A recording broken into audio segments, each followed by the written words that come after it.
أعوذ بالله من الشيطان الرجيم بسم الله الرحمن الرحيم لم يكن الذين كفروا من أهل الكتاب والمشركين منفكين حتى تأتيهم البينة কিতাবীদের মধ্যে যারা কুফরি করে তারা ও মুশরিকরা তাদের কাছে সুস্পষ্ট প্রমাণ না আসা পর্যন্ত নিজেদের অবিশ্বাসে অটল থাকবে। رسول من الله يتلو صحفا مطهرة আল্লাহর পক্ষ থেকে এক রাসূল পবিত্র কিতাবসমূহ তিলাওয়াত করে। فيها كتب قيمة তাতে রয়েছে সঠিক বিধিবদ্ধ বিধান।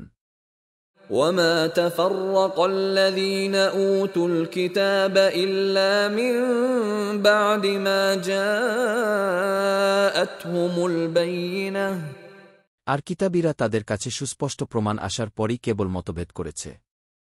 وما أمروا إلا ليعبدوا الله مخلصين له الدين حنفاء ويقيموا الصلاة ويؤتوا الزكاة وذلك دين القيمة আর তাদেরকে কেবল এই নির্দেশ দেয়া হয়েছিল যে তারা যেন আল্লাহর ইবাদত করে, তারই জন্য দিনকে একনিষ্ঠ করে, সালাত কায়েম করে এবং যাকাত দেয়, আর এটি হল সঠিক দিন।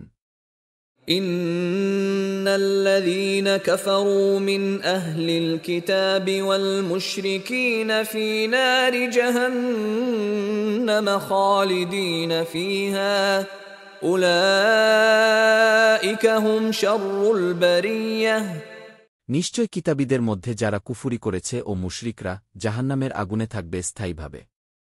ওরাই হল নিকৃষ্ট সৃষ্টি। إن الذين آمنوا وعملوا الصالحات أولئك هم خير البرية নিশ্চয় যারা ঈমান এনেছে ও সৎ কাজ করেছে তারাই সৃষ্টির সর্বোৎকৃষ্ট। جزاؤهم عند ربهم جنات عدن تجري من تحتها الأنهار خالدين فيها أبدا رضي الله عنهم ورضوا عنه ذلك لمن خشي ربه তাদের রবের কাছে তাদের পুরস্কার হবে স্থায়ী জান্নাত, যার পাদদেশে নহরসমূহ প্রবাহিত, সেখানে তারা থাকবে স্থায়ীভাবে। আল্লাহ তাদের উপর সন্তুষ্ট হয়েছেন, তারাও আল্লাহর উপর সন্তুষ্ট হয়েছে। এটি তার জন্য যে স্বীয় রবকে ভয় করে।